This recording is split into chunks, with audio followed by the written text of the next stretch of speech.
রমজান মাস রহমতের মাস। কাছে দূরে কে কোন জায়গা থেকে ভিডিওটা দেখছেন সবাইকে ওয়েলকাম। খেজুর ভিজায় রাখলাম পানি দিয়ে, আর এখানে 2টা ডিম সেদ্ধ করে নেব।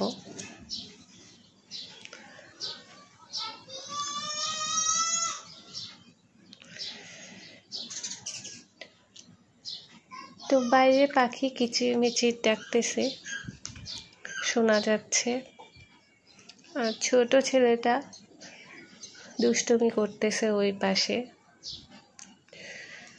তো আজকের ওয়েদারটা একটু অন্যরকম লাগতেছে, মনে হচ্ছে বৃষ্টি আসবে বাইরে।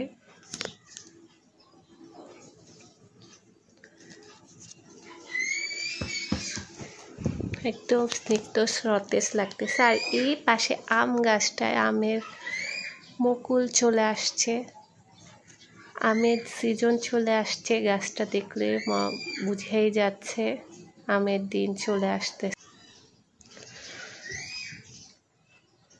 তো এদিক দিয়ে আমার ছোট ছেলের জন্য পায়েস রান্না করব। এর জন্য পোলাও চালটা ভালো করে ধুয়ে পরিষ্কার করে চুলায় বসিয়ে দিয়েছি, একটু নেড়ে চেড়ে দিচ্ছি চালটা ভালো করে ফোটার জন্য। একদম চালটা এখানে সিদ্ধ করে নেব। আর এখানে গরুর দুধ একদম জাল করে নিয়েছি ঘন করে। আর এই পাশ দিয়ে 2 পিস মালটা নিয়েছি, ছোট ছেলেটাকে দিব, বেশি দিলেও আবার নষ্ট করে, তাই 2 পিস দিব খাওয়ার জন্য।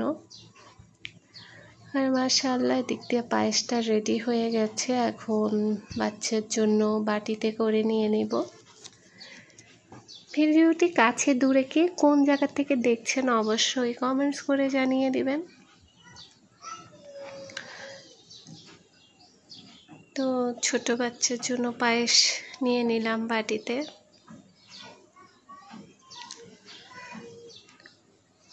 গরম গরম পায়েস, একটু ঠান্ডা হলেই ওকে খেতে দেব।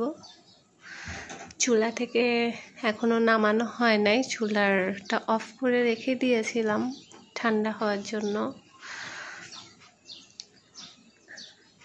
আজ যেহেতু রমজান মাস, ইফতারের তো কিছু আইটেম তৈরি করতেই হয়। তো ইফতারের জন্য হালকা একটু ভাজা পোড়া তৈরি হচ্ছে।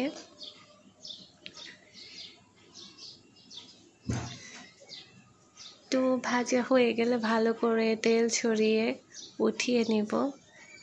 আর আজকের মতো বিদায় নিচ্ছি। সবাই ভালো থাকবেন, সুস্থ থাকবেন। আল্লাহ হাফেজ।